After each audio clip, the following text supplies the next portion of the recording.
Curtain bangs are long, wispy bangs that frame the face in a flattering way. If you'd like to cut your own curtain bangs at home, start by getting a sharp pair of hair cutting shears so you can make precise cuts.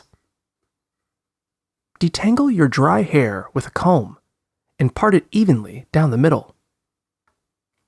Place your comb at the crown of your head and create a sharp, diagonal part from your crown to the arch of your right eyebrow.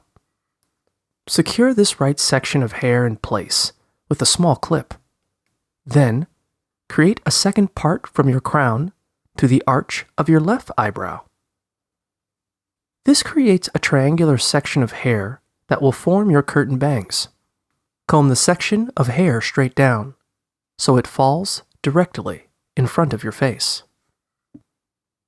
Then, run the comb through your hair again until you get to your chin and stop.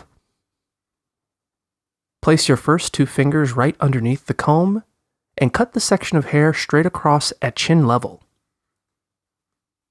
Next, part your bangs down the middle and hold the right half of your bangs between two fingers, just above the tips of your hair. Keep your fingers parallel to the angle of your right eyebrow angle and use the shears to cut just below your fingers. Do the same thing on the left side, but make this cut to the opposite angle so it's parallel to the arch of your left eyebrow.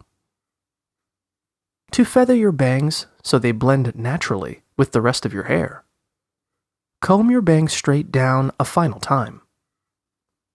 Hold your shears vertically and make 4 to 6 small snips across the bottom of your fringe. Brush out your bangs, style your hair, and enjoy your new look.